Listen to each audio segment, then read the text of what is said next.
Please keep bombing.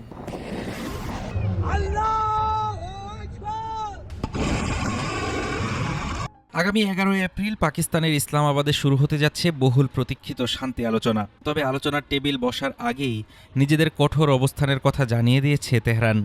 মধ্যপ্রাচ্য থেকে মার্কিন সৈন্য প্রত্যাহার এবং হরমুজ প্রণালীতে একচ্ছত্র নিয়ন্ত্রণ সহ 10 দফা প্রস্তাব পেশ করেছে ইরান।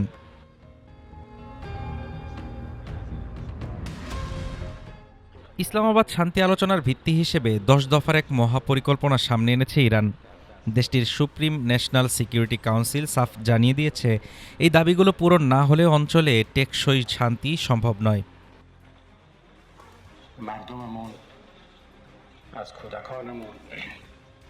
ইরানের এই প্রস্তাবের অন্যতম প্রধান দিক হল হরমুজ প্রণালীতে একচ্ছত্র নিয়ন্ত্রণ। তেহরান চায় এই আন্তর্জাতিক নৌপথে নিয়ন্ত্রিত যাতায়াত এবং একটি নতুন নিরাপদ ট্রানজিট প্রোটোকল, যা কার্যকর হলে এই গুরুত্বপূর্ণ সমুদ্রপথের চাবিকাঠি চলে যাবে সরাসরি ইরানের হাতে। তবে সবচেয়ে বড় শর্তটি হলো মার্কিন সামরিক উপস্থিতি নিয়ে। পুরো মধ্যপ্রাচ্য অঞ্চল থেকে যুক্তরাষ্ট্রের সকল যুদ্ধকালীন ঘাঁটি এবং সেনা মোতায়েন কেন্দ্র থেকে মার্কিন সৈন্য সম্পূর্ণ প্রত্যাহারের দাবি জানিয়েছে তেহরান। নিজেদের মিত্র বা অ্যাক্সিস অফ রেজিস্ট্যান্সের নিরাপত্তাতেও অনড় ইরান।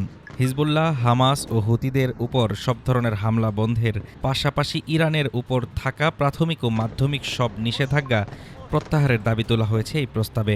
একই সাথে বিদেশের ব্যাংকে আটকে থাকা সম্পদ মুক্তি এবং IAEA এর সব নেতিবাচক প্রস্তাবনা বাতিলের শর্ত দিয়েছে।